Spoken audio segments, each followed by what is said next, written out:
अस्सलामुअलैकुम वरहमतुल्लाहि वबरकातुहू।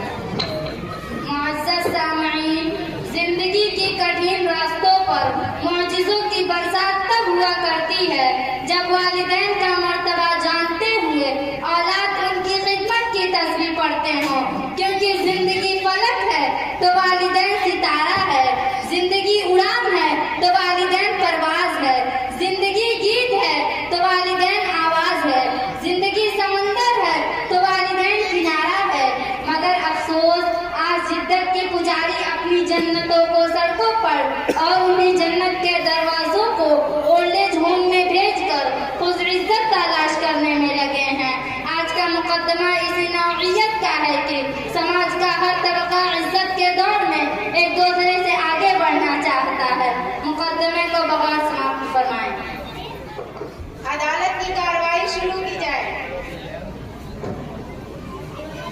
डॉक्टर हाजिर हो।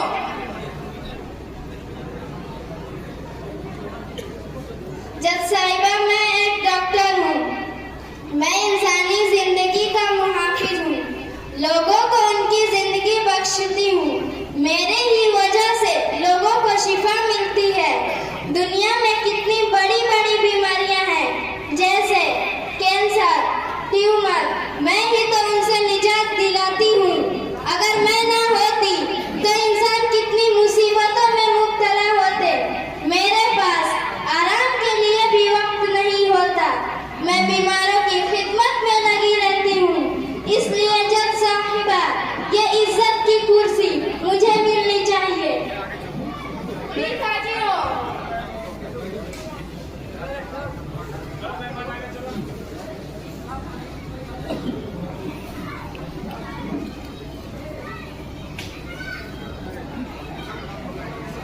जज साहिबा, मैं एक पुलिस हूँ। मैं तरह तरह के मुजरिमों को पकड़ती हूँ। रात में जागती हूँ तो लोग सोते हैं। आराम करने के लिए थोड़ा भी वक्त नहीं मिलता। दिवाली जाती है तो ईद आ जाती है, ईद जाती है तो नवरात्रि आ जाती है, नवरात्रि जाती है तो दशहरा आ जाता है। त्योहार पर त्योहार, त्योहार पर त्योहार आ जाते हैं। कभी कभी हंगामी हालत में अपनी जान तक कुर्बान कर देते हैं। इसीलिए जज साहिबा, ये इज्जत की कुर्सी सिर्फ मुझे ही मिलनी चाहिए। वकील हाजिर हो।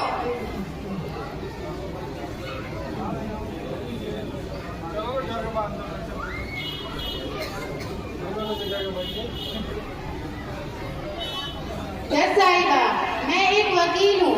मैं बड़े बड़े मुजरिमों के लिए लड़ती हूँ, लोगों को इंसाफ भी दिलाती हूँ, सच और झूठ में तमीज भी कराती हूँ। मैंने भी बड़ी मेहनत से मकाम हासिल किया। हर छोटा और बड़ा आदमी मेरे ही वजह से इंसाफ पाता है। इसलिए जज साहिबा, ये इज्जत की कुर्सी सिर्फ मुझे ही मिलनी चाहिए। इंजीनियर हाजिर हो।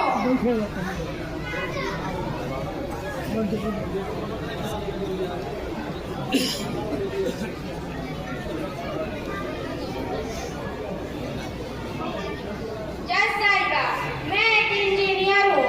पहले जमाने में लोग छोटे छोटे घरों में रहकर जिंदगी गुजारते थे, लेकिन आज मेरे आने की वजह से इतनी बड़ी बड़ी इमारतें खड़ी हैं। इन सब इमारतों का नक्शा मैं ही बनाती हूँ।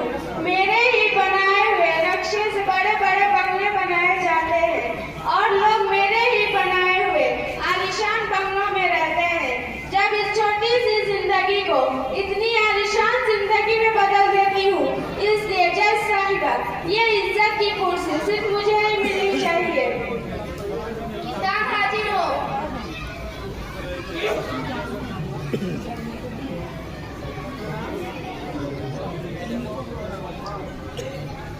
जज साहिबा, मैं एक किसान हूँ। मैं रोज सुबह सवेरे खेत में जाता हूँ, धरती के सीने को छीन कर उसमें से अनाज निकालता हूँ, तब जाकर इन सब लोगों का पेट भरता है। अगर मैं इतनी मेहनत न करता तो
बच्चों को डॉक्टर बना देता है। उस्ताद वकील नहीं होता, लेकिन बच्चों को वकील बना देता है। सारे इंसानों को तालीम की जरूरत होती है और वह तालीम सिर्फ उस्ताद ही दे सकते हैं। उस्ताद की बदौलत मुस्तकबिल जिंदगी को खुशगवार बनाया जा सकता है। और जज साहिबा, आप भी जो जज की कुर्सी पर बैठी हैं, वह भी उस्ताद ही की बदौलत है। अब आप ही बताएं, यह इज्जत की कुर्सी किसे मिलनी चाहिए? वालिदैन, तमाम सबूतों और दलीलों को मद्देनजर रखते हुए अदालत इस नतीजे पर पहुंची है कि यह इज्जत की कुर्सी। ठहरिए जज साहिबा, ठहरिए। आप कौन हैं? हम वालिदैन हैं। आपको जो कुछ करना है आप कटघरे में आके कहिए।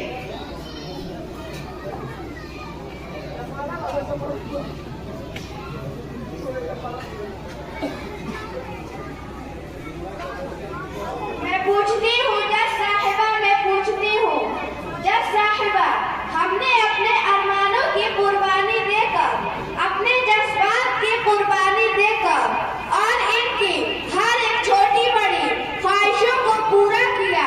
हम वालिदैन अपने जज्बात को बेचकर इनको डॉक्टर, इंजीनियर, ऑफिसर, वकील और मास्टर बनाया और बदले में हमें मिला क्या? एक परेशानी, गुर्बत। क्या हम इसीलिए अपने बच्चों को पढ़ाते हैं?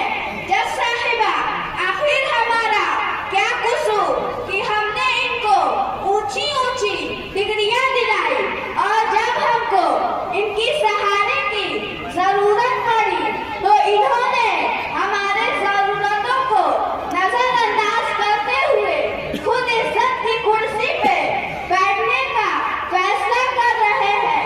जज साहिबा, वालिदैन अपने बच्चों को बड़े से बड़े ओहदे तक पहुंचाने के लिए अपने खून को पानी की तरह बहाते हैं। अच्छा हुआ जज साहिबा, अच्छा हुआ कि हमारे वालिदैन हमें ये मोटी मोटी और बड़ी बड़ी किताबें नहीं पढ़वाई और ये ऊंची ऊंची डिग्रियां हासिल न करवाई। ये ऊंची ऊंची डिग्रियां हासिल करने वाले शायद ये भूल रहे हैं कि जो सवाल आज हम इनसे कर रहे हैं, कल यही सवाल ये अपने बच्चों से करेंगे जब इनके बच्चे इनको छोड़कर जाएंगे। लेकिन हम जानते हैं कि हमारे रोने से कोई फायदा नहीं। ये लोग कल भी नादान थे और आज भी नादान है। कल से लेकर आज तक हम सब कुछ देते हैं, सिखाते हैं। अब जो कुछ बचा है इनकी औलाद इनको सिखाएंगी। वालिदैन की दलीलें सुनने के बाद अदालत इस नतीजे पर पहुंची है कि ये इज्जत की कुर्सी पर सिर्फ और सिर्फ वालिदैन का हक है। इस केस पर बहुत से सोच विचार करने के बाद अदालत ये बताना चाहती है कि इस दुनिया में सारे इंसान अपने वालिदैन की बदौलत इज्जत पाते हैं और बड़े बड़े ओहदे पर पहुंचते हैं। वालिदैन अपनी खुशी और आराम को छोड़कर अपने बच्चों की जिंदगी संवारने में गुजार देते हैं। वालिदैन चाहते हैं कि हमारे बच्चे इस दुनिया में हमेशा कामयाब रहें। इसलिए यह अदालत इस नतीजे पर पहुंची है कि ये इज्जत की कुर्सी पर सिर्फ और सिर्फ वालिदैन का हक है। इसलिए ये कुर्सी वालिदैन को दिया जाता है।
निदान